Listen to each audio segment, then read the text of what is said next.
Good evening பிள்ளைகள். Good evening good evening sir. இல்ல சத்தத்தையும் குட் காண ஈவினிங் இரண்டையும் சார். காண இல்ல. குட் ஈவினிங் நான் தான் சார். கிளாஸ்களுக்கு ஓடி ஓடி அலுப்படைஞ்சிருக்க வேணும். நீங்க நல்லா நித்திர ஓடுறீங்க போல இருக்குது. அப்படி இல்லாட்டி என்ன நித்திரை எல்லாரும் இல்ல சார். இல்ல சார், சரி, இல்ல சார். கொஞ்சம் ஆக்டிவா இருக்க வேணும். சரி, ஓகே. நான் நினைக்கிறேன் வந்து என்னன்னு சொல்லி சொன்னால் இந்த சப்ரமா புத்தள பேப்பருடைய இறுதி கேள்விகளை பார்க்க வேண்டும் நினைக்கிறேன். பொதுவாக இந்த குடியிருப்பும் நகராக்கங்களும் தொடர்பான வினாக்கள் தான் இவங்களுக்கு வந்து போட்டிருக்கிறாங்க இல்லையா? இந்த குடியிருப்பும் நகராக்கங்கள் தொடர்பான வினா பகுதிகள் தான் இவங்களுக்கு போட்டிருக்கிறாங்க. அதை பார்த்துட்டு நம்ம அடுத்த பேப்பருக்குள்ள வருவோம். சரிதானே? ஓகே. இப்ப இதுல பாருங்க, 6வது கேள்வி பார்க்க வேண்டும் நினைக்கிறேன். அப்படித்தானே பிரதீசன்? ஆம் சார். ஓகே. 6வது கேள்வியை வந்து பாருங்க, நான் பார்த்துட்டு நினைக்கிறேன். 7வது கேள்வி பார்க்க வேண்டும் நினைக்கிறேன். 7வது. ஆம் சார். ஏழாவது பார்க்கணும். ஓகே. 7வது கேள்வி வந்து பாருங்க, ஆசியாவில் 4 பெருநகரங்களை பெயரிடுங்க. எங்களுக்கு தெரிய வேணும், பொதுவாக ஆசியாவை பொறுத்த வரைக்கும் மிக முக்கியமாக இருக்கிறது சிங்கப்பூர் இல்லையா? சிங்கப்பூரை பொறுத்த வரைக்கும் மிக முக்கியமான ஒரு நகரமாக வந்து இந்த சிங்கப்பூர் என்றது வந்து காணப்படுகிறது. மிக முக்கியமாக நீங்க சிங்கப்பூரை சொல்ல வேணும். அதுக்கு அடுத்ததாக இருக்கிறது வந்து பாத்தீங்கன்னு சொல்லி சொன்னா சீனா. அதுக்கு அடுத்தது சிங்கப்பூருக்கு அடுத்ததாக இருக்கிறது சீனா. சீனாவுக்கு அடுத்ததாக இருக்கிறது வந்து இந்தியா. இந்த 3 நாடுகளை மிக முக்கியமாக சொல்ல வேணும். அதுக்கு பிறகுதான் நீங்க ஜப்பானை பத்தி கதைக்க வேணும். அப்ப ஆசியாவில் இருக்கிற மிகப்பெரிய நகரங்கள் நாங்க என்னென்ன சொல்லலாம்? சிங்கப்பூர், சீனா, இந்தியா. இல்ல, நகரங்களை சொல்றேன். நான் நகரங்களை கேட்கிறேன். நகரங்கள், நாடுகள் அல்ல, நகரங்கள். ஆசியாவில மும்பை, ஆசியாவில் இருக்கக்கூடிய சாங்காய், சாங்காய், புதுடில்லி, புதுடில்லி, Beijing, Beijing, Hong Kong, Mumbai. Mumbai. Okay, நான் சொல்றபடி வாக்களிங்க. மிக முக்கியமாக எங்களுக்கு தெரிய வேணும் டோக்கியோ. ஜப்பான்ல இருக்கிற டோக்கியோ மிக முக்கியமான ஒரு நகரமாக வந்து காணப்படுகிறது. டோக்கியோ, ஜப்பான்ல இருக்கிற டோக்கியோ. இந்தியாவில டெல்லி. ஏன்னா நீங்க ஒரே நாடுகளை பத்தி திருப்பி திருப்பி கதைக்காதீங்க. ஏன்னா அந்த நாடுகளில் இருக்கிற முக்கியமான நகரங்களை பத்தி கதைச்சீங்கன்னா சரி, பெருநகரம் தான் எங்களுக்கு தேவை. அப்ப ஆசியாவில் இந்தியாவில் இருக்கிற டெல்லி மிக முக்கியமாக இருக்குது. சீனாவில் இருக்கிறது சாங்காய் மிக முக்கியமாக இருக்குது. இந்தியாவில மும்பைன்னு சொல்லலாம். அதே நேரத்தில் வந்து பாத்தீங்கன்னா டாக்கா, பாகிஸ்தான், இதுகளையும் நாங்கள் ஒருக்கா சொல்லிக் கொள்ளக்கூடிய மாதிரி இருக்கும். சரிதானே? பிரதானமாக ஒரு 4 நாடுகளை சொல்லுங்க. மிக முக்கியமாக வந்து பாத்தீங்கன்னு சொன்னால் டோக்கியோ, அதே நேரத்தில் வந்து பாத்தீங்கன்னா டெல்லி, அதுக்கடுத்து வந்து ஷாங்காய், மும்பை, இதுகளை பத்தி கதைச்சிங்கன்னா சரி, டாக்காவை பத்தி கதைக்கலாம். சரிதானே? இது அவ்வளவு மிக முக்கியமான நகரங்களாக வந்து காணப்படுகிறது. சரியா பிள்ளைகள்? Okay okay. சார். அடுத்து சொல்லுங்க. ஓகே, அடுத்த கேள்வி வந்து பாருங்க, மேலே ஒன்றில் பெயரிட்ட பெருநகரங்களின் குடித்தொகை வளர்ச்சிக்கு பொறுப்பான 3 காரணிகளை விவரிக்குக. ஏன் இந்த பெருநகரங்கள்ல குடித்தொகை வளர்ச்சி அதிகமாக இருக்குது? அதுக்கு காரணம் என்னன்னு கேட்கிறாங்க. என்னவாக இருக்கும் பிள்ளைகள்? பெருநகரங்கள்ல குடித்தொகை வளர்ச்சிக்கு அதிகமாக இருக்கிற காரணங்கள் என்ன? சிம்பிளா சொல்லலாம். இதை நீங்க பாருங்க, இப்படி பாருங்க. நீங்க இப்படி ஒரு கேள்வி நீங்க எங்கேயுமே படிச்சிருக்க மாட்டீங்க இல்லையா? இப்படி ஒரு கேள்வி எங்கேயுமே படிச்சிருக்கவே மாட்டீங்க. நீங்க எந்த ஒரு கிளாஸுக்கு போனாலும் இந்த இப்படி ஒரு கேள்வி ஒன்று சொல்லியிருக்கவும் மாட்டாங்க. ஆனால் நீங்க அதுக்காக சொல்லிடாதோ, ஐயோ சார் நாங்க படிக்க இல்லை, இப்படி ஒரு கேள்வி வந்துட்டு பேப்பர் கஷ்டம் அப்படின்னு சொல்லிட்டு நீங்க இருக்க முடியாது. ஏனென்றால் இதனுடைய சாயலை நாங்க எங்கேயோ ஒரு இடத்துல ஒரு விதமாக படிச்சிருப்போம். அதை நீங்க இங்க என்ன செய்ய போறோம் என்றால் கொஞ்சம் மொழி நடையை மாற்றி ஒரு வித்தியாசமாக கேட்டிருக்காங்க. அவ்வளவுதான் நீங்க இருக்கிற பிரச்சனை. மற்றபடி கேள்விகள் எல்லாம் விடைகள் எல்லாம் ஒன்றுதான், ஒரே போலதான் இருக்கும். சரிதானே? ஓகே. அப்ப என்ன சொல்லலாம்? இந்த ஆசியாவினுடைய பெருநகரங்கள்ல குடித்தொகை அதிகமா இருக்கிறதுக்கு காரணங்கள் நாங்க என்ன சொல்லலாம்? உட்கட்டமைப்பு வசதி. Very good. உட்கட்டமைப்பு வசதிகள் அதிகமாக இருக்கிறது. நிர்வாகங்களினுடைய தன்மைகள் அபிவிருத்தி அடைந்திருக்கிறது. அதே நேரத்தில் வந்து வேலை வாய்ப்புகளினுடைய குவியமாக காணப்படுகின்றமை, நகர திட்டமிடல்கள் அதிகமாக காணப்படுகின்றமை, இதுகளை நீங்க பொது கல்வி வசதி வாய்ப்புகள் பெருநகரங்கள்ல அதிகமாக காணப்படுகிறமை, இதெல்லாம் மருத்துவ வசதிகள், மருத்துவ சுகாதார வசதிகளினுடைய தன்மைகள் அதிகமாக காணப்படுகிறமை, இதெல்லாம் ஜெனரலா சொல்லி அதை விளக்கினீங்கடா. சரி, சரிதானே? Okay sir. ஓகே. உலக நகராக்கத்துடன் இணைந்து காணப்படும் 3 அண்மை கால பண்புகளை ஆராய்க. உலக நகராக்கத்துடன் இணைந்து காணப்படும் 3 அண்மை கால பண்புகள், அதாவது அண்மை கால போக்குகள் என்று கேட்பாங்க. அப்ப உலக நகராக்கம் இன்றைக்கு எப்படி காணப்படுதுன்னு கேட்கிறாங்க. என்ன சொல்லலாம்? எல்லைகளை தாண்டி அதற்கு வெளியேயும் பரவலடைந்து கொண்டு செல்லும். Very good. எல்லைகளை தாண்டி பரவலடையக்கூடிய தன்மைகள் காணப்படுகின்றமை. வர ஆசியா ஆப்பிரிக்காவில் விரைவான நகராக்கம் அதிகரித்து வருகின்றவை. Very good. ஆசியா ஆப்பிரிக்காவினுடைய விரிவான நகரமயமாக்கம் காணப்படுகின்றமை. வேற புதிய நகரங்கள் தோற்றம் பெறுதல். புதிய புதிய நகரங்கள் தோற்றம் பெறுகின்றமை. அதே நேரத்துல வந்து பாத்தீங்கன்னு சொல்லி சொன்னால் மிக முக்கியமா சொல்லலாம் இல்லையா? இரண்டு மக்கள், அதாவது கிராமத்தில் இருக்கின்ற மக்கள் அதிகளவாக நகரங்களை நோக்கி இடம்பெயரக்கூடிய சந்தர்ப்பங்கள் அதிகமாக காணப்படுகின்றமை. இதுகள் எல்லாம் பொதுவா நாங்க சொல்லிக் கொள்ளக்கூடிய மாதிரி இருக்கும். சரிதானே? Okay sir. ஓகே. அடுத்ததை பாருங்க. வளர்முக நாடுகளில் ஏற்பட்டு வரும் விரைவான நகராக்கத்தின் காரணமாக தோற்றம் பெற்றுள்ள 3 சமூக பொருளாதார பிரச்சனைகளை விளக்குக. என்ன சொல்லலாம்? சமூக பொருளாதார பிரச்சனைகள். திண்மக்கழிவு பிரச்சினை, சேரிப்புறங்கள் பண தோட்டம், நெருக்கடி, சூழல் தன நெருக்கடி, மாசடைதல், சூழல் மாசுபாடுகள், சட்டவிரோத செயல்கள் அதிகரித்தல், சமூக சட்டவிரோத செயற்பாடுகள் அதிகரித்துக் குற்றச் கொண்டு போகின்றமை, செயல்கள், நோய்கள் பரவுதல், நோய்கள் அதிகமாக பரவிக்கொண்டு வருகின்றமை. வேற வளி மாசுபாடு அதிகரித்தல். மக்களுக்கு வந்து பாத்தீங்கன்னு சொல்லி சொன்னா நகரங்களை நோக்கி ஈர்ப்பதற்குரிய காரணிகள் அதிகமாக காணப்படுகின்றமை. இதுகளை எல்லாம் நாங்க பொதுவா சொல்லிக் கொள்ளக்கூடிய மாதிரி இருக்கும். சரிதானே? இதுல யாருக்கும் சந்தேகம் இருக்கிறார்கள் இருக்கிறீங்களா? இல்ல சார். ஓகே. அடுத்த விஷயத்துக்குள்ள வாங்க. எட்டாவது கேள்வி வந்து பாருங்க. குடியிருப்பின் வடிவத்துக்கு ஏற்ப கிராமிய குடியிருப்பின் 2 பிரதான வகைகளை பெயரிடுக. என்ன சொல்ல நாங்க கிராமிய குடியிருப்பினுடைய 2 பிரதான வகைப்பாடுகள்? கொத்தனை குடியிருப்பு, கொத்தனை சிதறல் குடியிருப்பு, சிதறல் குடியிருப்பு, கொத்தனை குடியிருப்பு. சிதறல் குடியிருப்பு. இல்ல கிராம குடியிருப்பின் வடிவத்துக்கு ஏற்ப கிராம குடியிருப்பினுடைய வடிவங்களை கேட்கிறாங்க. கிராம குடியிருப்பினுடைய வடிவங்கள் கொத்தனை குடியிருப்பு, சிதறல் குடியிருப்பு. அது குடியிருப்பினுடைய கோலங்கள் பிள்ளைகள். இது வந்து கிராம குடியிருப்பினுடைய பிரதான வகைப்பாடுகள் கேட்கிறாங்க இல்லையா? உலர்வலய குலக்கிராமம், மகாவலிய இல்ல அது வந்து இலங்கை நாங்க வடிவந்த கேள்வி இந்த வடிவா பார்க்க வேணுமே. கேள்விகள் தான் இங்க முக்கியம். எங்களுக்கு தெரியணும் கிராமிய குடியிருப்பினுடைய பிரதான வகைப்பாடுகள் திட்டமிடப்பட்ட குடியிருப்பு, திட்டமிடப்படாத குடியிருப்பு, நிரந்தரமான குடியிருப்பு, நிரந்தரமற்ற குடியிருப்பு, பகுதியளவு நிரந்தரமான குடியிருப்புகள் தான் சொல்லுவோம். இப்ப பொதுவாக திட்டமிடப்படாத குடியிருப்புகளை பொறுத்த வரைக்கும் நாங்க கிராமப்புறங்கள்ல அபிவிருத்தி அடைந்த நாடுகளினுடைய தன்மைகளை கூட பார்க்கலாம். ஆனா நாங்க பொதுவாக கேள்வி கேட்கும் போது தற்காலிக குடியிருப்பு, நிரந்தர குடியிருப்பு, பகுதியளவு நிரந்தரமான குடியிருப்பு என்று சொல்லித்தான் நாங்க சொல்ல வேணும். சரிதானே? நீங்க இலங்கையில் என்று கேட்டாதான் உலர்வலய குடியிருப்பு, ஈரவலய குடியிருப்பு, குளக்குடியிருப்பு இப்படியான விஷயங்களை பத்தி சொல்லிப்பீங்க. சரியா பிரதீசன்? Okay sir. திட்டமிடப்படாத குடியிருப்புன்னா அந்த ஜெர்மனியின் டபையில் அதுகளா வரும். திட்டமிடப்படாத குடியிருப்பு, அதாவது முறையற்ற கொத்தனை குடியிருப்புகள்.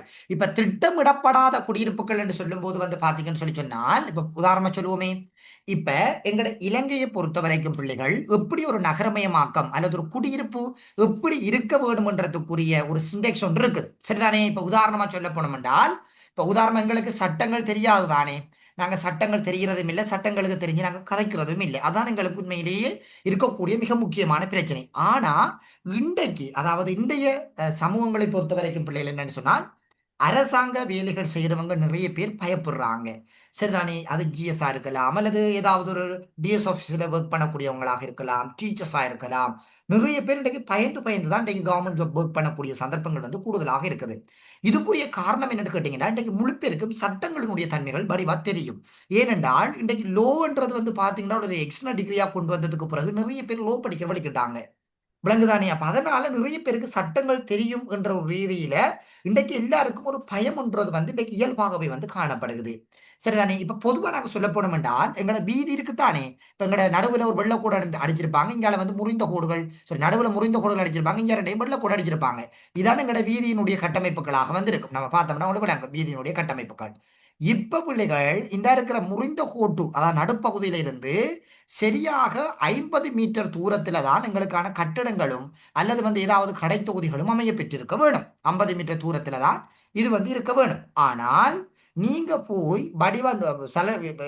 டேப் எடுத்து அளந்து பார்த்தீங்கன்னு சொல்லி சொன்னாங்க, டேப் கொண்டு வச்சு அளந்து பார்த்தீங்கன்னு சொல்லி சொன்னாங்க, அப்படி இருக்காது. ஒரு 15, 20, ஒரு சில இடங்கள்ல வெள்ளக்கோட்டுக்கு பக்கத்திலே இருக்குமாடா பகடை, நடக்கவே இயலாம இருக்கும். அப்படி நெருக்கடியாக இருக்கும். ஆனால் இது உண்மையிலேயே பிழை. இதுக்கு ஆர்டிஏ என்ன செய்ய வேணும் என்றால் சட்ட நடவடிக்கைகள் எடுத்து இதை அகற்றுறதுக்குரிய நடவடிக்கைகளை மேற்கொள்ள வேணும். ஒரு ஆக்சிடென்ட் ஒன்று ஏற்பட்டால் நாங்கள் வழக்காடலாம். இந்த கடை தொகுதிகள் தொடர்பாக நாங்கள் வழக்காடலாம், வழக்கு போடலாம். போட்டு எங்களுக்கான நஷ்ட ஈடுகளை நாங்கள் பெற்றுக்கொள்ள முடியும். ஆர்டிஏக்கு எதிராகவும் வழக்கு தாக்கல் பண்ணலாம். அப்படியான சட்டங்கள் வந்து இருக்குது. ஆனா எங்களுக்கு தெரியாது. நாங்க என்ன செய்வோம், முதல் ஆரம்ப காலங்களில் இருக்கிறவங்க எல்லாம் பெருசா படிக்கையில சட்டங்கள் தெரியாது. ஆனால் இன்றைக்கு இது தொடர்பாக சரியான ஒரு நடவடிக்கைகளை வந்து நாங்க எடுக்க வேணும். சரிதானே? இது உண்மையிலே இருக்குது. இப்ப உதாரணமா சொல்ல போனோம்டா பிள்ளைகள், என் வைஃப் வந்து பாத்தீங்கன்னா ஈஸ்டர் யூனிவர்சிட்டி ஜியோகிராஃபி தான் செய்தோம், வந்து ஏர்மன் ஜியோகிராஃபி தான் செய்தது. சரிதானே? செய்யும் போது இந்த ரோட்டுகள் சம்பந்தப்பட்ட விஷயங்கள் தொடர்பாக நாங்க டேட்டா எடுக்கிறதுக்கு ஆர்டிஓ ஆஃபீஸுக்கு போகும்போது அவங்க இதை பத்தி வடிவ விளக்கமா சொல்லியிருந்தவங்க. இந்த டெசிக்கு டேட்டா எடுக்கும்போது நிறைய விஷயங்கள் சொல்லியிருந்தவங்க. இப்படி இருக்கக்கூடாது, இது பிள்ளை இப்படி இருந்தா இதுக்கான நடவடிக்கைகள் எடுக்க வேணும். போலீஸ் ஸ்டேஷனுக்கு போனாங்க. போலீஸ் ஸ்டேஷன்ல இருக்கிறவங்க சொல்றாங்க, நீங்க வழக்கு தாக்கல் பண்ணலாம், நீங்க வந்து எங்களுக்கு என்ட்ரி போடலாம், போட்டு நாங்க ஆர்டிஏக்கு எதிராக சட்ட நடவடிக்கை எடுப்போம் என்று சொல்றாங்க. போலீஸ் சொல்றாங்க. அப்ப நாங்க அவங்ககிட்ட கேட்க, நீங்க அப்படி சொல்றீங்கன்னு ஆர்டிஏல பிரச்சனை. தங்கள்கிட்ட எந்த பிரச்சனையும் இல்லை, போலீஸுக்கும் அதுக்கும் சம்பந்தம் இல்லை, ரவிக் போலீஸுகளுக்கு அதுக்கும் எந்த சம்பந்தம் இல்லை. ஆக்சிடென்ட் பட் அவங்க போய் பார்ப்பாங்க, அதுக்குரிய பிரச்சனைகளை ஆராய்வங்களுடைய அது ஆர்டிஏல பிரச்சனை. நீங்க ஆர்டிஏக்கு தான் கிடக்கணும். ஆர்டிஏல போய் கேட்க சொல்றாங்க வந்து அது வந்து கவர்மெண்ட்ல அப்ரூவல் எடுக்கணும், அது செய்ய வேணும், இது செய்ய வேணும், அங்க போகணும், இங்க போகணும், அவங்க காரணத்தை சொல்றாங்க. இதுதான் உண்மையில எங்கட நாடினும் அபிவிருத்தி அடையாததுக்குரிய பிரதான காரணம். ஒவ்வொரு ஆளும் ஒவ்வொரு ஆக்களை சாடி கொண்டிருக்கிறது.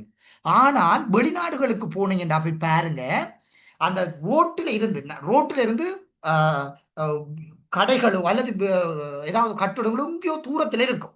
நீங்க அந்த கடைக்கு பக்கத்துல பார்க்க மாட்டீங்க. ஃப்ரீடமா போகும் அந்த ரோட்டுகள வாகனங்கள், ஃப்ரீடமா போய் கொண்டிருக்கும். ஆனா எங்கட நாடுகள் அப்படி இல்லை. பக்கத்துல நடந்து கூட போய்க்க மாட்டீங்க, வாகனத்துல இடிச்சிட்டு போயிடும். அப்படியான சந்தர்ப்பம் இருக்குது. அப்ப இந்த சந்தர்ப்பங்கள் வந்து பாத்தீங்கன்னா உண்மையிலேயே அது கிராமப்புறங்களையும் இருக்குது, எங்கட நகரங்களையும் இருக்குது. உண்மையிலேயே அது எங்கட குடியிருப்புக்கு ஒரு தாக்கம் தான். அது குடியிருப்புகளை பொறுத்த வரைக்கும் எங்களுக்கு மிக முக்கியமான ஒரு தாக்கங்கள். அப்ப இந்த விஷயங்களை வந்து பாத்தீங்கன்னா நாங்க இந்த நகரங்களினுடைய ஒரு முனைப்பான தென்புகளை வெளிநாடுகள், அபிவிருத்தி அடைந்து வரும் நாடுகள்ல திட்டமிடப்பட்டு வகையில வந்து எங்களுக்கு என்ன செய்தோம்னா இந்த நகரங்கள் வந்து எங்களுக்கு அமைய பெற்றுக் கொண்டு போகுது. இதைத்தான் நாங்க திட்டமிடப்பட்ட குடியிருப்பு அல்லது வந்து பாத்தீங்கன்னா திட்டமிடப்பட்ட நகர வடிவமைப்புகள் என்று சொல்லுவோம். சரிதானே? ஆனால் இன்றைக்கு வந்து பார்க்க வேணும் பிள்ளைகள், பொதுவாக எங்கட நாடுகள்ல ஒவ்வொரு பிரதேசத்திற்கும் எப்படி நாங்க குடியிருப்புகளை அமைக்க வேண்டும் என்றது இருக்குது. இப்ப நேற்றைய நியூஸ்ல நீங்க எத்தனை பேர் நியூஸ் பாக்குறீங்களோ தெரியாது. நேற்றைய நியூஸ்ல பார்த்தோம் அப்படின்னா இந்த கம்பளையில அந்த நிலச்சரிவு ஒன்று ஏற்பட்டதுக்குரிய காரணம் நீர்த்தேக்கங்கள் அமைச்ச என்று சொல்லி. இதுல கம்பளை பிள்ளைகள் யாரும் இருக்கிறீங்களா? கம்பளையில் இருக்கக்கூடிய பிள்ளைகள், கம்பளை சைட்டில் இருக்கக்கூடியவர்கள். சரி, அங்க அந்த ஒரு பிரச்சனை போய் கொண்டிருக்கோம்னா நீர்த்தேக்கம் அமைச்சதான் பிரச்சனை, இல்லாட்டி எங்களுக்கு மண் சரிவுகள் வந்திருக்காது, நாங்க அதுல பாதிக்கப்பட்டிருக்க மாட்டோம் என்ற மாதிரி ஒரு ஒரு ஒரு பிரச்சனைகள் ஒன்று போய் கொண்டிருக்குது இப்ப தற்காலத்துல. அது என்ன காரணம் என்று எங்களுக்கு சரியாக சொல்ல தெரியாது. ஸோ அதை ஆராய்ச்சி பார்த்தா தான் தெரியும். அதுக்கடுத்தது வந்து பாத்தீங்கன்னா புல்மோட்டையில நேற்றைய தினம் புல்மோட்டையில ஒரு சிவில் என்ஜினியர் ஒரு ஆள் இணைஞ்சிருக்கிறாருன்னா ரோட்ல போய் கொண்டு இருந்திருக்கிறார். அப்ப பைக்ல போகும்போது அவருக்கு வைப்ரேட் பண்ணியிருக்குது அந்த பைக். தெரிந்தானே, பள்ளத்துல போகும்போது பைக் ஓடுறாங்களோ தெரியும்.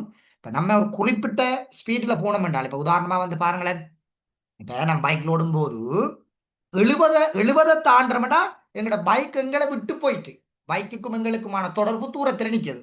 நாங்க பிரேக் அடிச்சாலோ அல்லது ஏதாவது நாங்க அதை ஸ்டாப் பண்ண வலிக்கிட்டாலோ பைக் போய் சரையிட்டு தான் போய் நிற்கும். 70 தாண்ட மாட்டாங்க, எங்களுக்கு தெரியும், பைக் ஓடுறாங்களும் தெரியும். அவ்வளவு ஸ்பீடா போய் கொண்டிருக்கு. அப்ப இவர் 70 போயிருக்கிறார் போல இருக்குது. அவருக்கு அந்த கண்ட்ரோல் பண்றதுக்கு அந்த ரோட் வந்து பிளெக்சிபிள் இல்லாம இருந்திருக்குது. அப்ப கொஞ்சம் தூரம் போயிட்டு இணைஞ்சிருக்கிறாருன்னா பைக்கை விட்டுட்டு வந்து நேற்று அதை ஒரு வீடியோ ஆண்டு எடுத்து நேற்று சோசியல் மீடியாவில் வந்து பதிவு செய்திருக்கிறார். அந்த ரோட்டினுடைய கட்டுமானங்கள் வந்து பார்த்தீங்கன்னு சொல்லி சொன்னால் படிப்படியாக குறைவடைந்து கொண்டு வருகிறது. திடீரென்று இடிந்தும் விழலாம், சொல்றதுக்கு இல்லை, திடீரென்றும் இடிந்தும் விழலாம். அப்படி ஒரு சந்தர்ப்பங்களும் எங்களுக்கு இருக்குது. அப்ப நாங்க ஒரு கணம் யோசிக்க வேணும் அப்படி என்று சொல்லி சொன்னால் இந்த கட்டுமானங்கள் சரியான முறைகள்ல அமைக்கப்படுகிறதா என்றதும் பார்க்க வேணும். இன்றைக்கு நிறைய கட்டிடங்கள் பிள்ளைகள் திடீரென்று இடிந்து விழக்கூடிய சந்தர்ப்பங்கள் இருக்கும் நகராக்கங்களையும் குடியிருப்புகளையும் பொறுத்த வரைக்கும். அப்ப இதுக்குரிய காரணம் என்னன்னு கேட்டீங்கன்னா கட்டுமானங்கள்ல உறுதித்தன்மைகள் இருக்கிறது இல்லை. எவ்வளவு கோடி கணக்குல அந்த ஒதுக்குறாங்க இல்லையா அந்த ரோட்டு போடுறதுக்கு. இது அப்ப நான் பாக்குறேன் பைக் ஓடி போகும்போது பெச்சு போட்டு வைப்பான ரோட்டுல. எனக்கு பார்க்க பெரிய அஜியண்ட தான் வரும். இந்த ரோட்டை பாக்குற நேரத்துல பெச்சு போட்டு வைக்கிறோம், தோண்டி தோண்டி தோண்டி தோண்டி அதுல இந்த தாரையும் கல்லையும் கலந்து போட்டு கொட்டி அதை மூடி வச்சு பெச்சு போடுறது. அடே இது யார் இந்த இன்ஜினியர்? நான் இதுக்கு என்ன செய்யணும்னா இந்த போட்ட இன்ஜினியர் மாதிரி வீட்டை விற்க வேணும். வித்து போட்டு தான் என்ன செய்யணும்னா திரும்ப அவன்ட காசிலே அந்த ரோட்டுகளை போடுறதுக்கு ஏற்பாடுகள் செய்ய வேணும். ஏன்னு கேட்டீங்கன்னா ஒரு சரியான முறைகள்ல ரோடுகளோ கட்டடங்களோ நகரங்களோ அமைச்சா பிள்ளைகள் திரும்ப திரும்ப அதுல போயிட்டு நோண்டிக்கொண்டு நிக்க கூடாது. திரும்ப திரும்ப அதுல போயிட்டு என்ன செய்யக்கூடாது, நோண்டிக்கொண்டு நிக்க கூடாது. அதுதான் ஒரு உறுதிப்பாடுன்றது. இன்றைக்கு எங்கட நாடுகள்ல நகரங்கள் வந்து அப்படி அமையப்படுறது இல்லை. இப்ப நீங்களும் படிச்சு என்ன செய்வீங்க, ஒரு ஆர்டி ஆபீஸுக்குள்ள ஒர்க்குக்கு போவீங்க. போயிட்டு நீங்களும் என்ன செய்வீங்க, அங்கதான் வாயை பார்த்து அனுப்பிங்க. ஒரு பிரச்சனைகள் வரும்போது கதைக்க மாட்டீங்க, ஒரு பிரச்சனைகளை தட்டி கேட்க மாட்டீங்க, ஒரு பிரச்சனைகளுக்கு முன்வர மாட்டீங்க. இப்படியான பிரச்சனைகள்லாம் நடக்கும். அப்ப இன்னைக்கு நகரங்களை பொறுத்த வரைக்கும் சரியான முறைகள் எங்கட இலங்கையில இருக்குதான்னு கேட்டா இல்லை. ஆனா வெளிநாடுகள் இருக்கக்கூடிய நகரங்கள் மிக துல்லியமான முறைகள்ல திட்டமிடப்பட்டு அமைக்கப்படுகிறது. இப்ப எங்களுக்கு தெரிய வேணும், நகரமயமாக்கம் தொடர்பாக இந்த முறை உங்களுக்கு கேள்விகள் வரக்கூடிய சந்தர்ப்பங்கள் 100% இருக்குது. 100% ஏனென்றால் 25ஆம் ஆண்டுல அதிகமாக பேசப்பட்ட ஒரு பதம் நகரம். அதிகமாக பேசப்பட்ட ஒரு பதம் நகரம் என்ற பதம் தான். அது இலங்கையாக இருக்கட்டும், உலகமாக இருக்கட்டும். டோக்கியோ, அதே நேரத்தில் வந்து பார்த்தீங்கன்னா கலிபோர்னியா, அதே நேரத்தில் வந்து பார்த்தீங்கன்னா இந்த சவுதி அரேபியாவில் இருக்கிற நகரங்கள், அடுத்து அபுதாபி, இஸ்ரேல், இப்படி நிறைய நகரங்கள் சம்பந்தப்பட்ட விஷயங்கள் நிறைய கதைக்கப்பட்டு கொண்டே இருந்தது. அப்ப பெரும்பாலும் இந்த முறை உங்களுக்கு என்ன செய்யலாம் என்றால் நகரங்கள் தொடர்பான விடயங்களை உங்கள்கிட்ட கேள்விகளாக கேட்கக்கூடிய சந்தர்ப்பங்கள் மிக அதிகமாக இருக்குது. நீங்க கேள்விக்கு விடை எழுதும் போது பிள்ளைகள், நீங்க இப்ப இதுல இருக்கிற கேள்விகள் எல்லாம் திரும்ப கூட ஃபைனலுக்கு வருமானு கேட்டா இல்லை. கொஞ்சம் பொதுவா யோசியுங்க. ஒரு கேள்வி வரும்போது அந்த கேள்வியை வச்சுக்கொண்டு பொதுவா யோசியுங்க. நீங்க பாடமாக்குனதை கொண்டு போய் எழுத வலிக்கிட்டீங்கன்னா உதாரணத்துக்கு தேடி தெரிய வேண்டி வரும். நீங்க இப்ப உங்களோட கொப்பி புத்தகங்கள் அதற்கான உதாரணங்கள் இருந்திருக்காது. அப்ப நீங்க உதாரணங்களை தேடி தெரிஞ்சு அதுல மிஸ் பண்ண வேண்டியது நிலைப்பாடுகள் வரும். கொஞ்சம் தற்காலத்துல இப்ப ட்ரெண்டிங்ல இருக்கக்கூடிய விஷயங்களை கொடுத்து வடிவா எழுதுங்க. எழுதுனீங்கன்னு சொன்னாலும் உங்களுக்கு அப்படியே புள்ளிகளை இலகுவான முறைகள்ல பெற்றுக்கொள்ளக்கூடிய சந்தர்ப்பங்கள் வந்து இருக்கும். சரிதானே? அப்ப எங்களுக்கு தெரிய வேணும், இப்ப திட்டமிடப்பட்ட குடியிருப்புகளிட பொதுவா எழுதுங்க. எங்களுடைய இலங்கையையும் உலக நாடுகளையும் வச்சுக்கொண்டு பொதுவா எழுதுங்க. சரிதானே? ஓகே. அடுத்தது பாருங்க, இலங்கையின் குடியிருப்பு மாற்றமடைந்து வருகின்ற 3 போக்குகளை பரிசீலிக்க. இலங்கையினுடைய குடியிருப்புகள் எவ்வாறு மாற்றமடைந்து கொண்டு வருகிறது? இலங்கையினுடைய குடியிருப்புகள் விதமான மாற்றங்கள் எப்படி ஒரு ஒரு புதிய புதிய குடியிருப்புகளாக மாற்றமடைந்து கொண்டு வருகிறது? ஜென்ரலா யோசிங்க பிள்ளைகள். இப்ப சிம்பிளா யோசிங்க, பிரிட்டிஷா ஆகையும் இதா யோசிக்காதீங்க. இப்ப ஆரம்ப காலத்தினுடைய குடியிருப்புகளை மடுங்க, தற்கால குடியிருப்புகளை மடுத்து யோசிங்கள் பிள்ளைகள். பிரதேசம் சொல்லுங்க பாபம். கிராமப்பகுதியிலிருந்து மக்கள் அதிக நகரப்பகுதிக்கு போறதால அந்த வெரி குட். இலகுத்தான குடியேற்றங்கள் வந்து அதிகரித்தல் அதிகரித்துக் கொண்டு வருகிறது. கிராமத்தில் இருக்கிற மக்கள் அதிகமாக நகரத்தை விரும்புறதாக நகர குடியிருப்பினுடைய தன்மைகள் வலுவாக அதிகரித்துக் கொண்டு வாரது உண்டு. வேற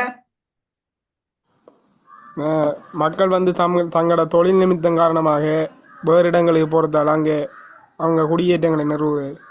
குடியேற்றங்கள் நிறுவுறது. அடுத்தது குடியிருப்புகள் பல்வேறு வடிவங்களாக மாற்றியமைக்கப்படுறது. இன்றைக்கு குடிசை கழித்தொழில் இருந்து பெரிய நகரங்களை கட்டுறது, பெரிய பெரிய ஆடம்பரமான வீடுகளை கட்டுறது. அப்ப குடியிருப்புகளினுடைய வடிவங்கள் படிப்படியாக மாற்றமடைந்து கொண்டு வருகின்றன. அடுத்தது இந்த குடியிருப்புகள் ஒரு நிரந்தரமான தன்மைகளாக வந்து அதிகமாக காணப்படுகின்ற சந்தர்ப்பங்கள், நிரந்தரமான குடியிருப்புகளாக அதிகம் இருக்கக்கூடிய சந்தர்ப்பங்கள் எங்கள் இலங்கையில கூடுதலாக வந்து இருக்குது. இதுகளை வச்சு கொண்டு எழுதுனீங்கன்னா சரி.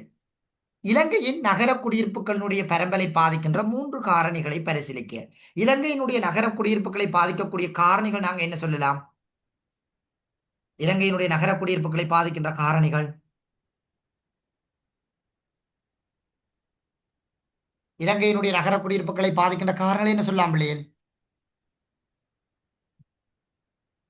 அங்க வாழக்கூடிய மக்கள்கிட்ட வந்து அந்த முறையற்ற நடவடிக்கைகள் முதலாவது வந்து முதலாவது வந்து சொல்லி சொன்னால் இலங்கையினுடைய நகரங்களை பொறுத்த வரைக்கும் வந்து பாத்தீங்கன்னா திட்டமிடப்பட்டு அமைக்காமல் பரவலடைந்து காணப்படுகின்றமை. அது வீதி போக்குவரத்தாக இருக்கலாம் அல்லது சேவை நிலையங்களாக இருக்கலாம். இப்படி திட்டமிடப்பட்டு அமைக்காத சந்தர்ப்பங்கள் வந்து அதிகமாக காணப்படுகின்றமை. அதே நேரத்தில் வந்து பாத்தீங்கன்னா நகரங்களுக்கும் கிராமங்களுக்கும் இடையிலான தொடர்புகள்ல வந்து வேறுபாடுகள் காணப்படுகின்றமை. நகரங்கள் வந்து பாத்தீங்கன்னு சொல்லி சொன்னால் பொதுவாக வீதிகளுக்கு அண்மையிலேயே வந்து பரவலடைந்து காணப்படுகின்றமை. இவை நேர்கோட்டு வடிவில இருந்தாலும் நகரங்களுக்கு இடையில தெளிவுத்தன்மை காணப்படாமை, நகர சூழல்களினுடைய பாதிப்புகள் பரவலடைந்து கொண்டு வருகின்றமை. இதுகளை பொதுவா வச்சு கொண்டு எழுதி விட்டீங்கன்னா சரி. சரிதானே? இதுல யாருக்கும் சந்தேகம் இருக்கிறார்கள் இருந்தா கேளுங்க. சார் இந்த கேள்வி வந்து நகரத்தின் அழகை பாதிக்கும் காரணிகள் என்று கேட்டாலும் இதை விடானே சார் வரும். அதே விடதான் வரும். அதான் சொல்றேன், அந்த கேள்வி ஒன்றுதான், அந்த கேள்விகளை கொஞ்சம் மாத்துவாங்க. இப்ப இத இன்னொன்று விதமா கேட்பாங்க, இலங்கையினுடைய நகர குடியிருப்புகளை பாதிக்கின்ற காரணிகள் மூன்று அப்படின்னு கேட்பாங்க. எல்லாம் ஒரே விஷயம்தான். நீங்க சின்ன சின்ன பதங்களை வந்து அதுல சேர்க்கிறதால குழம்பாதீங்க. சரிதானே? அதுக்கு ஓகே இன்னொரு சார். முறை ஆன்சரை சொல்லுங்க சார். என்ன பிள்ளை? அதுக்கு இன்னொரு முறை ஆன்சரை கொஞ்சம். ஓகே. இப்ப உதாரணம் வந்து நகரங்கள் திட்டமிடப்பட்டு அமைக்கப்படாத தன்மைகள். அதே நேரத்துல வந்து பாத்தீங்கன்னு சொல்லிச்சுன்னா, நகரங்கள்ல கிராமத்தில் இருக்கிற மக்கள் நகரங்கள்ல அதிகமாக குடியேறதால வந்து பார்த்தா சேரிப்புறங்களினுடைய தன்மைகள் அதிகரித்து கொண்டு வருகின்றமை. திண்மக் கழிவுகள் தொடர்ச்சியாக வெளியேற்றப்படுகிறதால நகரங்கள் வந்து மாசுபடுத்தப்பட்டு கொண்டு வருகிற சந்தர்ப்பங்கள் வந்து அதிகமாக காணப்படுகின்றமை. அதே நேரத்தில் வந்து பாத்தீங்கன்னா, நகரங்கள்ல வந்து குற்றச்செயல்கள் அதிகரிக்கிறதால நகர சீர்கேடுகள் அதிகரித்து கொண்டு வருகின்றமை. நகரங்களில் வாழ முடியாத சூழலை உருவாக்கக்கூடிய சந்தர்ப்பங்கள் வந்து காணப்படுகின்றமை என்று சொல்லி விளக்கி எழுதி விட்டீங்கன்னா சரி. சரிதானே? Okay sir. ஓகே. இப்ப இந்த பேப்பர்கள்ல யாருக்கும் எதுக்கும் சந்தேகம் இருக்கிறீங்களா? சார், குடியிருப்புகளின் அந்த 2 வகை, அதை கொஞ்சம் இன்னொரு முறை சொல்லுங்களேன். முதலாவது கேள்விக்கு. இது இலங்கை குடியிருப்பு கேட்கறீங்களா இல்ல உலக குடியிருப்பு கேட்கறீங்களா? இல்ல, அது முதலாவது கேள்வி கிராமிய குடியிருப்புகள் 2 வகை. எதை பிள்ளை கேட்கறீங்க? 8ல முதலாவது. எட்டுல முதலாவது குடியிருப்புகளினுடைய வடிவங்களுக்கு ஏற்ப கிராமிய குடியிருப்பு, அதாவது வந்து பாத்தீங்கன்னா பொதுவாக நாங்கள் நிரந்தரமான குடியிருப்புகள், தற்காலிக குடியிருப்புகள், நிரந்தரமான குடியிருப்புகள், தற்காலிக குடியிருப்புகள். சரிதானே? சரி சார். ஓகே. அடுத்தது நம்ம பார்க்க போறது வந்து பாத்தீங்கன்னு சொல்லி சொன்னால், 2024ஆம் ஆண்டு கால பகுதியில் வந்திருக்கின்ற இந்த தொண்டமானார் பேப்பர்களையும் இருக்கா பார்ப்போம். என்னடா பிள்ளைகள், தொண்டமானார் பேப்பர்களை நீங்க எல்லா பேப்பர்களும் எடுத்துக்கா ஒருக்கு அடுத்து செய்யுங்க. நீங்க செஞ்சீங்களோ இன்னும் எனக்கு தெரிய இல்ல. ஆனா ஒரு பிள்ளை என்னட்ட கிளாஸுக்கு வந்த ஒரு பிள்ளை, அந்த பேரை மறந்து போயிட்டு, ஒரு முஸ்லீம் பிள்ளை ஒரு ஆள் தான். எனக்கு அந்த பிள்ளையோட பேரை மறந்துட்டு, அந்த பிள்ளை என்னட்ட சொன்னா அப்படின்னா, சார் நான் வந்து நீங்க சொன்னது போல தொண்டமானார் பேப்பர்களை தான் சார் நான் கூட எடுத்து செய்து பார்த்தேன்னா, தான் கிளாஸுக்கு போன யாருமே பேப்பர் எதுவுமே செய்ய இல்லையாமாம், ஸ்கூல்லையும் செய்ய இல்லையாம். அப்ப தான் வந்து தொண்டமானார் பேப்பர்களை தானாம் எடுத்து ஏதோ செய்தவாயாமாம். அப்ப அதனால தொண்டமானார் பேப்பர்கள் இருந்து தனக்கு 8 கேள்வியும் வந்திருந்தாமாம் தமிழ்ல. எனக்கு தெரியல பிள்ளைகள், வேணும்னா நீங்க எடுத்து டெஸ்ட் பண்ணி பாருங்க. அந்த பிள்ளை சொன்னதை நான் சொல்லியிருக்கிறேன். தமிழ்ல இந்த தொண்டமானார் பேப்பர்ல 6ஆம் தவணைகள்ல வந்திருக்கிற 6ஆம் தவணையும் 5ஆம் தவணையும் தானே தான் செய்தவையும் 6ஆம் தவணையில வந்திருக்கிற வினாக்கள் எல்லாமே அந்த கேள்வி பேப்பர்ல போட்டிருந்தவங்களாமா. அந்த பிள்ளை தான் எனக்கு சொல்லி, எனக்கு தெரியாது, என்ன தமிழ் பேப்பர்களும் இல்லை, நீங்க வேணுமெண்டா எடுத்து டெஸ்ட் பண்ணி பாருங்க, எழுதிட்டீங்க, டெஸ்ட் பண்ணி ஒரு பிரயோசனம் இல்லை, அந்த பிள்ளை சொல்லிச்சு. அதனால முடிஞ்ச வரைக்கும் பிள்ளைகள் இந்த தமிழ் பேப்பர்களை பொறுத்த வரைக்கும் தொண்டமானார் செய்யுங்க. ஏன் என்று சொல்லி சொன்னால், தமிழ் பேப்பர் எடுக்கிறதுக்கு எப்படியுமே யாழ்ப்பாணத்து ஆக்களை தான் எடுப்பாங்க. விலங்குதானே? ஏனென்றா சிங்கள ஆக்கள் எடுக்க மாட்டாங்க தமிழ் பேப்பர்கள் எடுக்கிறதுக்கு. எப்படியும் யாழ்ப்பாணத்திலிருந்து 6 ஒரு லெக்சராக்கள் தான் போகக்கூடிய சந்தர்ப்பங்கள் இருக்கும். பெரும்பாலும் அவங்களுக்கும் இந்த தொண்டமானார் பேப்பர்கள் எடுக்கிறதுக்கும் இடையில ஒரு லிங்க் கொண்டு இருக்கலாம். நானே இந்த தொண்டமானார் பேப்பர்ல இருந்து நிறைய விஷயங்களை வந்து பார்த்துருக்கிறேன். தொண்டமானார் பேப்பர் கொஞ்சம் ஃபைனலுக்கு ஏற்ற மாதிரி தான் நடிப்பாங்க சீட்ஸ் பேப்பரை விட. சரிதானே? அப்ப அதனால நீங்க முடிச்சுட்டீங்க, என்ன சொல்றது, ஒரு இது ஒண்ணு சொல்லல, அது நான் சொல்லியிருக்கிறேன். பேப்பர் செய்யுங்க, பேப்பர் செய்யுங்க, பேப்பர் செய்யுங்க. நான் முதலே உங்கள்கிட்ட கத்தி கத்தி சொல்லியிருக்கேன். புவியியலுக்கு மட்டுமில்லை எல்லா பாடங்களுக்கும் செய்யுங்க நான் உங்கள்கிட்ட நேரத்தோடையும் முதலும் சொல்லியும் இருக்கிறேன். சரிதானே? ஏதோ ஒரு ஒரு விஷயம் ஒன்று சொன்னாலே எப்படின்னு சொல்லி சொன்ன அந்த பிள்ளை ஏதோ ஒரு காலங்கள் ஏதோ செய்தவளாமாம். அந்த காலங்கள்ல அப்படியே கேள்வி வந்திருந்ததாமாம். அந்த ஃபைனல் பேப்பர்ல வந்த கேள்வி அப்படியே அந்த காலங்கள் அப்படியே வந்திருந்துச்சாமாம். அடுத்தது இன்னொன்று ஏதோ ஒன்று சொன்னாள் அந்த பிள்ளை, கட்டுரையும் ஏதோ ஒன்று சொல்லிச்சு. அப்படி வந்திருந்தது சார், நீங்க சொன்னது தான் சார், நான் கேட்டு செய்த நான், நன்றி சார், அப்படி இப்படின்னு சொல்லி அந்த பிள்ளை விஷ் பண்ணிச்சு. சரிதானே?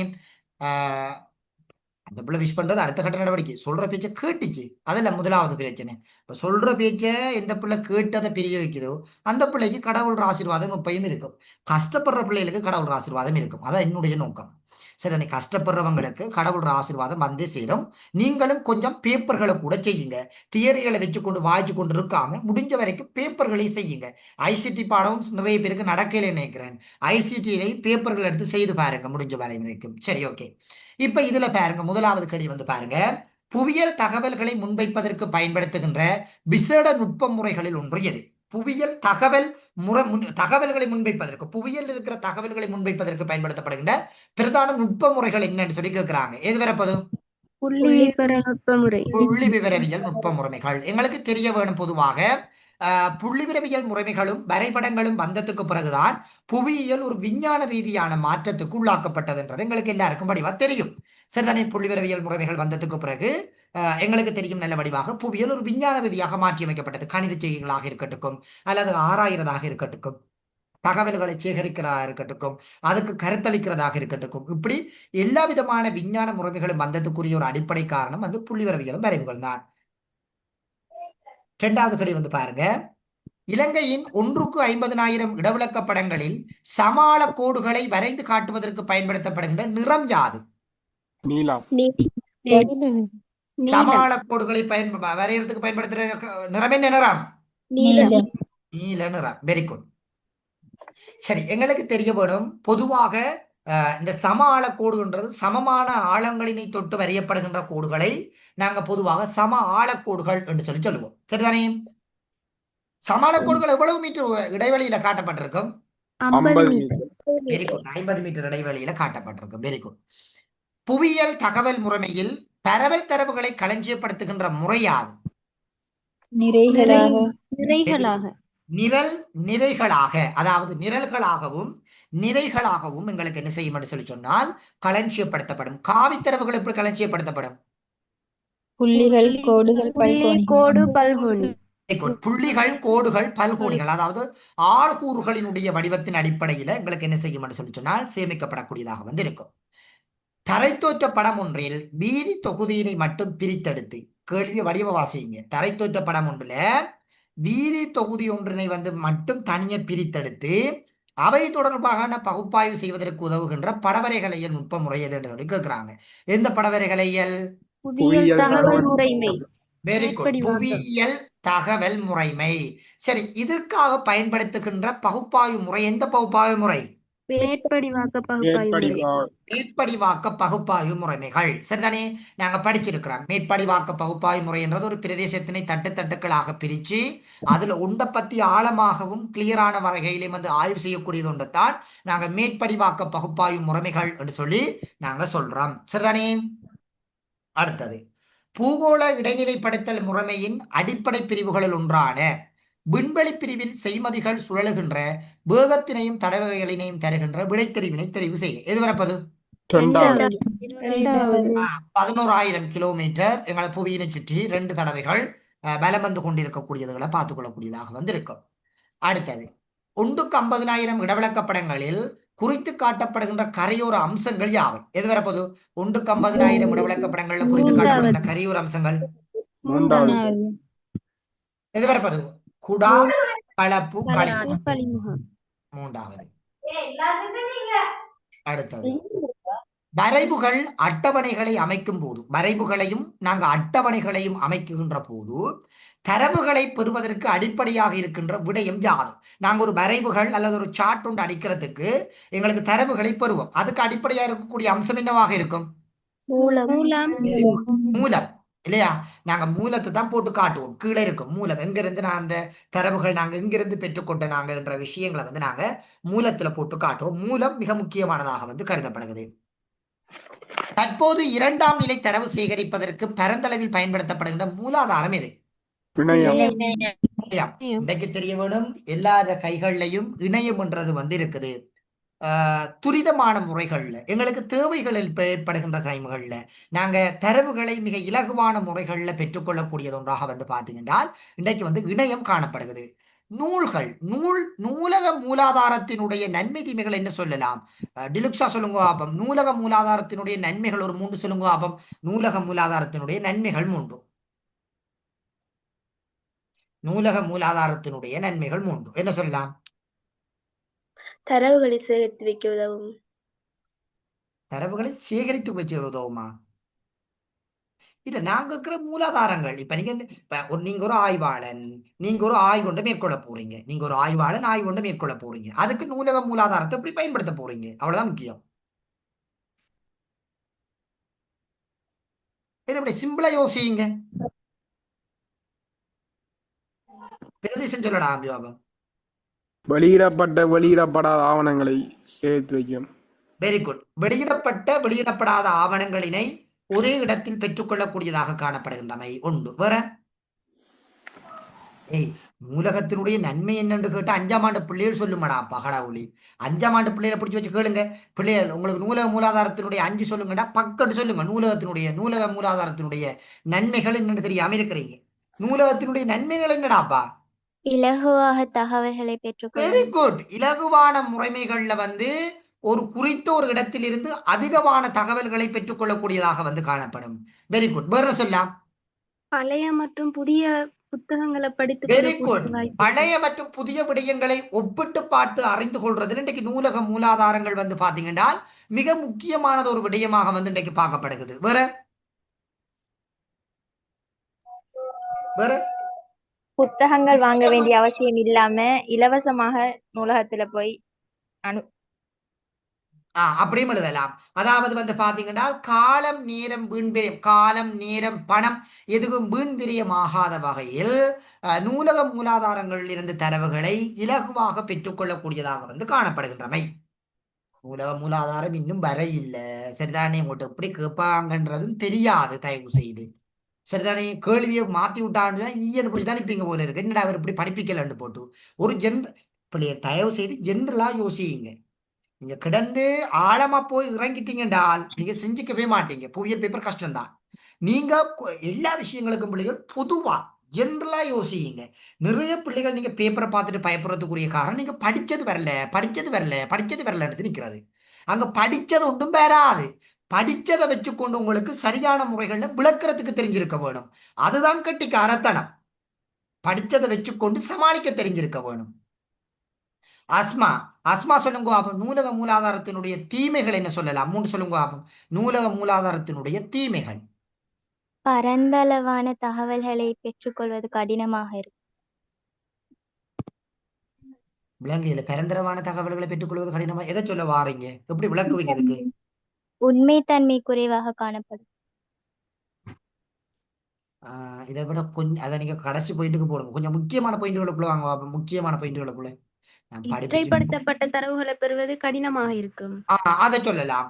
அதாவது நாளுக்கு நாள் அப்படி எழுத வேணும். நாளுக்கு நாள் இற்றைப்படுத்தப்பட்ட தரவுகளை நூலக மூலாதாரங்களில் பெற்றுக்கொள்வது சில வேளைகளில் கடினமாகின்றது. ஆனா இப்படி ஒன்று இருக்கு. பத்திரிகைகளும் இருக்கிறதால அப்படி நம்ம சொல்ல முடியாது. ஏன்னா பத்திரிகைகள் இருக்குது. சோ நம்ம அந்த விஷயங்களை எடுத்துக்கொள்ள கொஞ்சம் முன்னுக்கு கொஞ்சம் பாருங்க படிகள். வெளியிடப்படாத ஆவணங்களினை ஆய்வுக்காக பெற்றுக்கொள்ள முடிவது தடையானதாக உள்ளது. இப்ப எங்களுக்கு தெரியணும் வெளியிடப்படாத ஆவணங்கள் இருக்கும். ஆனா வெளியிடப்படாத ஆவணங்களை நீங்க போட்டோ பிடிக்கவோ அல்லது பயன்படுத்தவோ முடியாது. வெறுமனை வாசிச்சு கொள்ள மட்டும்தான் முடியும். அதை நீங்க திரும்ப எடுத்து பயன்படுத்திக் கொள்ள முடியாது. அப்ப வெளியிடப்படாத ஆவணங்களை பயன்படுத்த வேண்டிய தேவைகள் ஏற்படுகின்ற போது அதனை பயன்படுத்திக் கொள்ள முடியாத நிலைப்பாடுகள் காணப்படுகின்றமை ஒன்று. இரண்டாவது வந்து பாத்தீங்கன்னு சொன்னால் நூல்களையோ பத்திரிகைகளையோ தேடுகின்ற போது கால நேர வீண்விரயங்கள் ஆகக்கூடிய சந்தர்ப்பங்கள் வந்து காணப்படுகின்றமை. அதுக்கடுத்தது வந்து பாத்தீங்கன்னு சொன்னால் சில புத்தகங்கள் தேவைப்பாடுகளாக அல்லது புத்தகங்கள் பத்திரிகைகள் ஆண்டறிக்கைகள் தேவைப்பாடுகளாக இருக்கின்ற சந்தர்ப்பத்தில் இலகுவான முறைகளில் எங்களால் பெற்றுக்கொள்ள முடியாத நிலைப்பாடுகள் அதிகமாக வந்து காணப்படுகின்றமை. அதே நேரத்தில் வந்து நூலகங்களுக்கான தேவைப்பாடுகள் வந்து குறைவடைந்து கொண்டு போவதால நூல்களினுடைய தன்மைகளை சில வேளைகளில் பெற்றுக்கொள்ள முடியாத நிலைப்பாடுகள் வந்து காணப்படுகின்றமை. இப்படி என்று சொல்லி பொதுவாக எழுதுங்க. முடிஞ்ச வரைக்கும் ஜென்ரலா ஜோதிச்சு எழுதுனீங்கன்னா சரி. சரி, இப்போ நான் ஒரு பாயிண்ட் சொல்றேன். அது வருமாண்டு வரீங்களா? சொல்லுங்க பாபம்.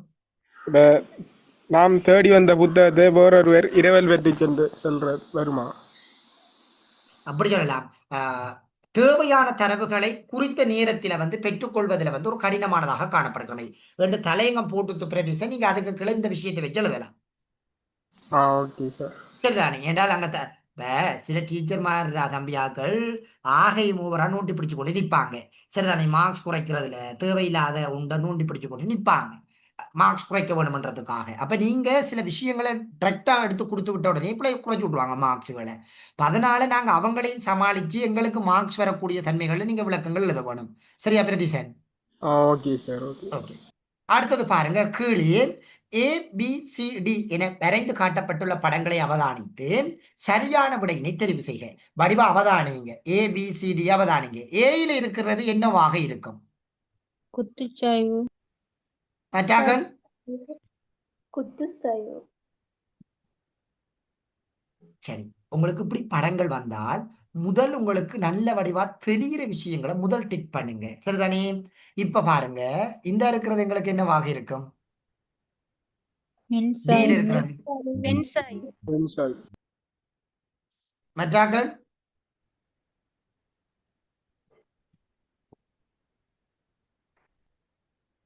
வடிவா கவனிங்க.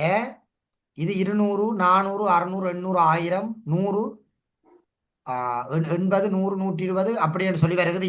இங்க மேல இருந்து கீழே வருகுதா?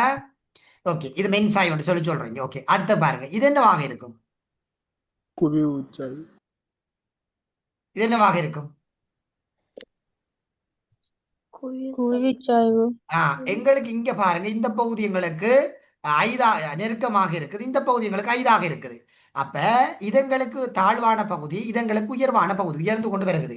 அப்ப உயர்வான பகுதியில் எங்களுக்கு சமயக்கோடுகள் நெருக்கமாகவும், தாழ்வான பகுதியில் 5 இருந்தால் அதை நாங்க என்ன சாய்வுன்னு சொல்லுவோம்? குவிவுச்சாய்வு குவிச்சாய்வு பிள்ளைகள், உயர்வான பகுதியில நெருக்கமாகவும் தாழ்வான பகுதியில் 5 இருந்தால் நாங்க அதை என்ன சொல்லுவோம்? குழிவு சாய்வு பிள்ளைகள், குழிவு சாய்வு. சரி, குழிவு சாய்வுன்னு சொல்லுவோம். இதை நாங்க என்ன சொல்லுவோம்? குளிவுச்சாய் இதுலயும் அப்படித்தாண்டாப்பா இருக்குது. இன்னும் கோடு போட்டுக்கு கவுட்ருக்காங்க. இது வந்து நெருக்கமாக இருக்குது.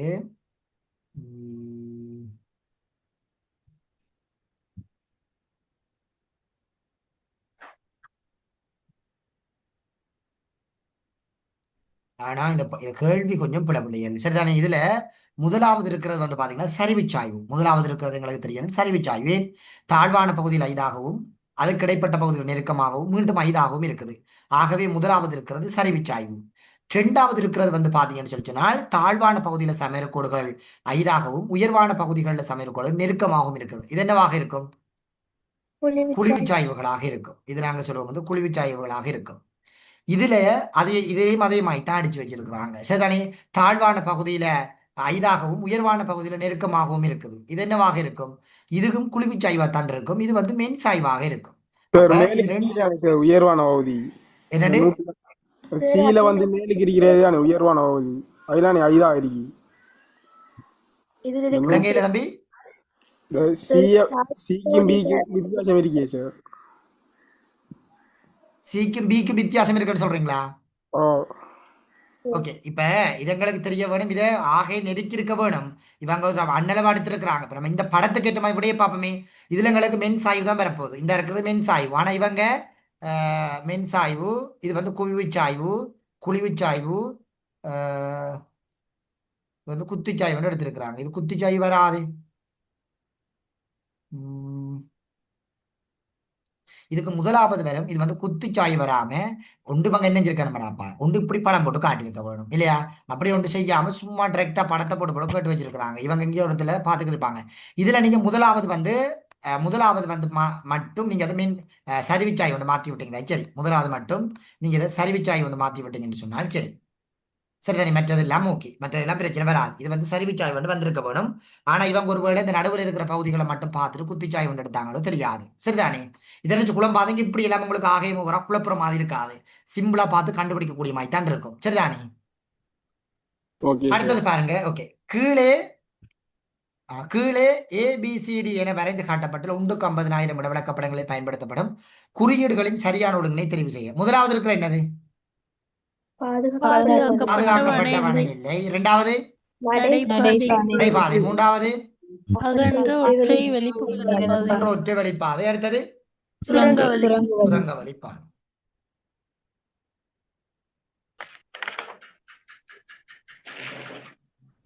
சரி, அடுத்தது பாருங்க. 11வது கேள்வி. கீழே ABCD என தரப்பட்டுள்ள விடயங்களை அவதானித்து அவை இடம்பெறுகின்ற வளிமண்டல படைகளை சரியான ஒழுங்கினை தெரிவு செய்ய.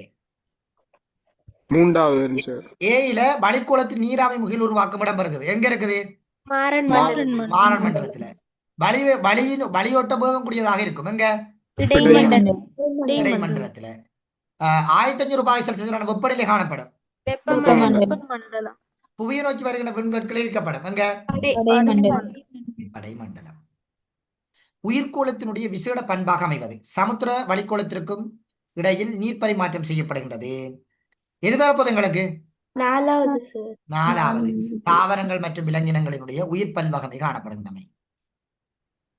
புவியோட்டுடன் தொடர்பான விடயங்கள் நிரல் A யிலும் தொடர்புடைய எல்லைகள் விலை பியிலும் தரப்பட்டுள்ளன. நிரல் ஏக்கு அமைவாக நிரல் பியினை தொடர்படுத்துக. ஓயிரு டைப் மாதிரி எடுத்து வச்சிருக்கிறாங்க இல்லையா? எது வரப்போது எங்களுக்கு? முதலாவது. முதலாவது சார், முதலாவது. சிஎல் சீமாப்படையின பிரிக்கிற இல்லை, கொன்றாட்டு கொன்றாட்டு இல்லை. புவியோட்டையும் இடையோட்டையும் பிரிக்கின்ற இல்லை, இடையோட்டையும் கோளவத்தையும் பிரிக்கின்ற இல்லை, கூட்டன்பெருக்கு இல்லை. அப்ப எது வரப்போது எங்களுக்கு? முதலாவது சி, அடுத்தது வந்து பாத்தீங்கன்னா டிவி, சி டி பி. எது வரப்போது? முதலாவது வரப்போகுது.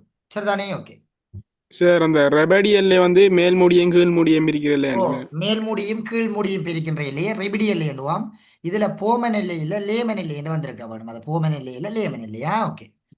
காஸ்ட் நில உருவங்கள் அதிகமாக காணப்படுகின்ற பகுதி ஸ்லோவேனியா பிரதேசம். அடுத்த யுஹாட்டான் பிரதேசம், ஸ்லோவேனியா பிரதேசம். அதே நேரத்தில் வந்து இலங்கையினுடைய யாழ்ப்பாண குடாநாடு இதுகளை சொல்லலாம். ஜமேக்கா இதுகள் எல்லாமே காஸ்ட் பிரதேசங்கள் அதிகமாக இருக்கக்கூடிய பிரதேசங்கள் தான். பால்கன் குடாநாட்டில் தெளிவாக காணக்கூடிய நில உருவம் எது? பால்கன் பால்கன் குடாநாட்டுல பாலைவனம், பாலைவன நிலத்தோற்றம். பாலைவன நிலத்தோற்றம். அதாவது இந்த பார்க்கன் என்றது வந்து பாத்தீங்கன்னா இந்த பால்கன், அதாவது பால்கன் தான் சரியான விடை. பால்கன் என்றது வந்து பாத்தீங்கன்னா ஒரு படிதல் சார்ந்த நில உருவங்களுக்குள்ள வரக்கூடியது. அதாவது பாலைவன பிரதேசங்கள்ல காற்றினால் உருவாக்கப்படுகின்ற ஒரு படிதல் சார்ந்த நில உருவங்கள். அப்ப இந்த பார்க்கன் மணல் குன்றுகள் இருக்கிறதுக்குரிய காரணமும் இந்த பால்கன் என்ற வளைகுடாவுக்கு பக்கத்துல இருக்கிறதாலதான் அதுக்கு அந்த பால்கன் மணல் குன்று என்று சொல்றதுக்குரிய காரணமும். அடுத்தது நட்சத்திரமனை கொண்டு அணி. பார்க்கன் நட்சத்திர மணக்குன்று ரெண்டும் ஒன்றுதான். பார்க்க மணக்குன்று அல்லது நட்சத்திர மணக்குண்டுவாங்க. இது அந்த பார்க்கன் வளைகுடாக்கு பக்கத்தில் இருக்கிறதாலதான் அதுக்கு பார்க்கன் மணக்குன்று சொல்றாங்க. அதே போல எங்களுக்கு தெரிய வேணும், பொதுவாக இந்த அட்டகாமா பட்டகோனியா இது ரெண்டும் எங்களுக்கு கடற்கரைக்கு அருகாமையில் இருக்கிறது. இதுல நீங்க கடற்கரையும் பார்க்கலாம், கடற்கரைக்கு அங்கால போய் பார்த்தீங்கன்னு சொன்னால் இந்த இதையும் பார்க்கலாம், இதே பாலைவனங்களையும் பார்க்கலாம். இந்த ஜாக்பரோட ஒரு படத்துல இந்த அட்டகாமா பாலைவனத்துல தான் ஒரு வீடியோ ஒன்று எடுத்திருப்பாங்க. அவன் அந்த போட்டை வந்து தள்ளி கொண்டு வருவான். அது வந்து அந்த அட்டகாமா பாலைவனம் தான். எத்தனை பேர் பாத்தீங்களோ தெரியாது. அந்த ஜாக்பரோட படத்துல இந்த அட்டகாமா பாலைவனத்துல இருந்து ஒரு ஷூட்டிங் கொண்டு எடுத்திருப்பாங்க. அடுத்தது ரம்சார் பிரகடனத்தின் பிரதான நோக்கம் யாது? எது வரப்போது? ரம்சார் பிரகடனத்தினுடைய பிரதான நோக்கம் ஈரநிலங்களை பாதுகாக்கிறது. Very good. ஓசோன் படையை பாதுகாக்கிறது. மொன்றியல் ஒப்பந்தம். sorry, ஈரவலய காடுகளை ஈரநிலங்களை ஈரவலயங்களையா ஈரநிலங்களை. அடுத்தது செந்தரவு புத்தகம்டா என்ன பிள்ளைகள்? செந்தரவு புத்தகம்டா அருகிவார தாவரங்கள் விலங்குகளை குறிச்சு வச்சிருக்கிற அருகி கொண்டு வருகின்ற, அதாவது குறைந்து கொண்டு வருகின்ற, அதாவது வந்து பாத்தீங்கன்னா சூழலுக்கு தாக்கு பிடிக்காம அல்லது மனிதர்களால் அழித்து ஒழிக்கப்பட்டு குறைவடைந்து கொண்டு வரக்கூடிய தாவர விலங்கினங்களை பற்றி சேகரிக்கின்ற ஒரு தரவுதான் செந்தரவு புத்தகங்கள் என்று சொல்லுவோம். சரிதானே? அடுத்தது நிலச்சரிவுக்கு காரணமான பௌதிக காரணிகளை மட்டும் கொண்டிருக்கும் விடைத்தொகுதி யார்?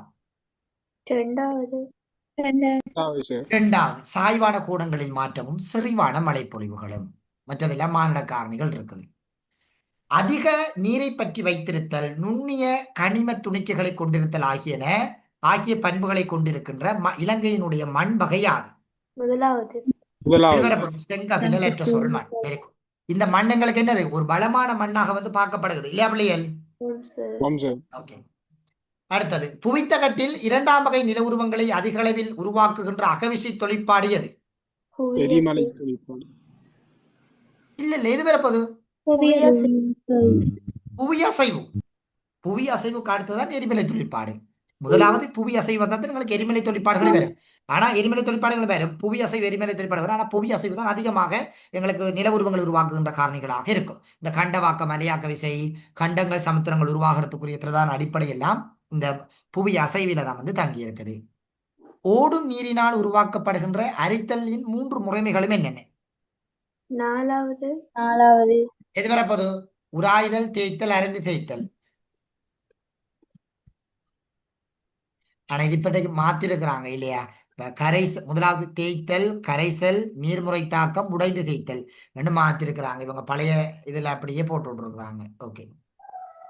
பாலைவன பிரதேசங்களில் நீரினால் உருவாகின்ற படிதல் நில உருவங்கள் என்னென்ன? பாலைவன பிரதேசங்களில் நீரினால் உருவாக்கப்படுகின்ற படிதல் சார் நில உருவங்கள். இரண்டாவது. மூன்றாவது. மலையடி விளிம்பு, பிளேயா, வண்டல் விசிறிகள். Very good. இலங்கையில் நீரை வீண்விரயம் செய்கின்ற நதிகளை அதிக அளவில் காணப்படுகின்ற காலநிலை வலயம் எது? ஈரவலயம். ஈரவலயம். இலங்கையில் அயனவலய புல்நிலங்கள் காணப்படுகின்ற தெரிவு பின்வருவனவற்றில் எது? நாலாவது. நாலாவது. Savanna, compass, Llanos. உயர்நிலங்களில் நிற்றல், நீரில் பிரயாணம் செய்தல், மின் உபகரணங்களினுடைய பாவனை போன்ற செயற்பாடுகளின் போது தாக்கத்தினை ஏற்படுத்தும் அனர்த்தம் எவ்வாறு அழைக்கப்படுகிறது? இடிமின்னல். இடிமின்னல் செயற்பாடு. இடிமின்னல் செயற்பாடு. இலங்கைக்கு அனர்த்த முகாமைத்துவத்தினுடைய தேசிய சபையின் தலைவர் யார்? அதிமேதகு ஜனாதிபதி. அதிமேதகு ஜனாதிபதி. இந்த 25 கேள்வியிலையும் யாருக்கும் சந்தேகம் இருக்கக்கூடியவங்க இருக்கிறீங்களா?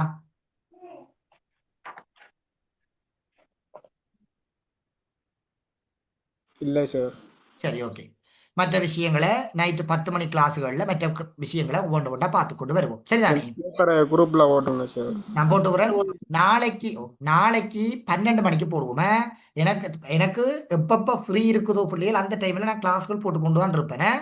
சரிதானே? நாளைக்கு 12 மணிக்கு போடுவோம். எனக்கு நாளைக்கு 12 மணி ஒரு ஃப்ரீ ஒன்று இருக்குது. அந்த டைமுக்கு கிளாஸ் ஒன்று போடுவோமே. Okay sir. Okay. Thank you, sir.